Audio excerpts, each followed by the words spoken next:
Bonjour à toutes et à tous, je vais vous présenter ce qu'on appelle le calcul littéral et vous expliquer rapidement à quoi cela peut servir. En mathématiques, on fait la différence entre le calcul numérique et le calcul littéral. Le calcul numérique concerne les calculs que l'on fait uniquement avec des nombres.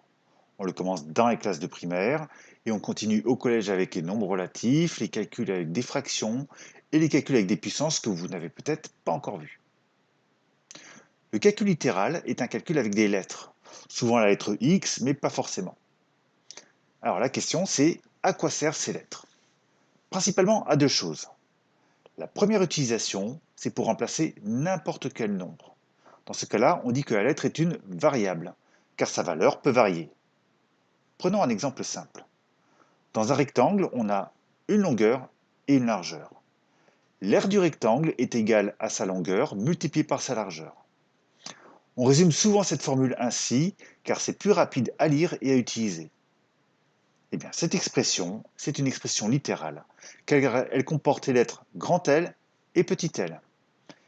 Et comme ces deux lettres peuvent prendre n'importe quelle valeur, on dit que ce sont des valeurs variables ou tout simplement des variables. Alors, vous allez peut-être me dire ici qu'on ne fait pas vraiment de calcul littéral. C'est vrai, on utilise juste des lettres pour écrire plus rapidement, ce qui n'est déjà pas mal. Pour voir dans quel cas on calcule, regardons un second exemple. On veut savoir si en additionnant trois nombres entiers qui se suivent, on obtiendra toujours un multiple de 3.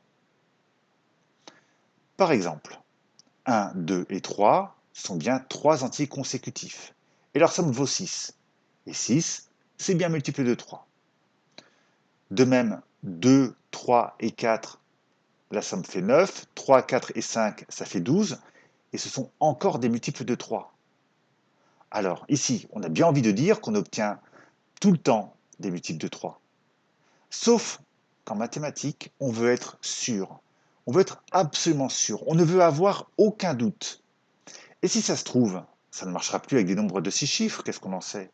Ou bien avec des nombres négatifs. On a régulièrement des grosses surprises sur des choses qu'on croyait vraies et qui ne marchent finalement pas tout le temps. Et comme on ne peut pas tout essayer, car il y a une infinité de nombres, eh bien là, on est bloqué. Heureusement qu'on a les lettres. Alors, à quoi servent les lettres ici? Eh bien, si on veut résumer la situation, voilà le calcul qu'on a fait.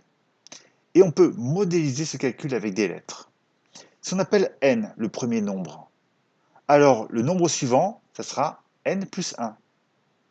Et celui d'après, ça sera n plus 2. Et quand on saura faire du calcul littéral, quand on aura vu toutes les règles de calcul littéral, on pourra expliquer pourquoi on est absolument sûr que ça c'est un multiple de 3. Donc là, je suis obligé d'arrêter ici cet exemple qu'on ne pourra traiter que quand on aura vu ces règles de calcul littéral. Par contre, ce que je voulais vous montrer, au travers de cet exemple, c'est que la lettre, ça permet ici de remplacer n'importe quel nombre. Ça permet donc en un seul calcul d'essayer tous les nombres entiers qui existent. C'est plutôt fort, non?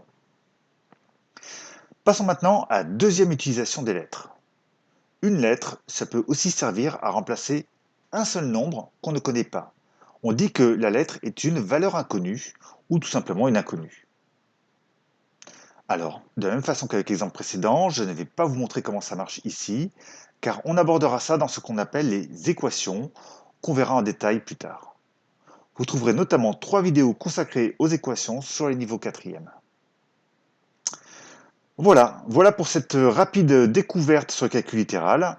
Vous étudierez donc par la suite comment concrètement cela s'utilise, mais j'espère que déjà vous voyez un peu mieux pourquoi on met des lettres en mathématiques.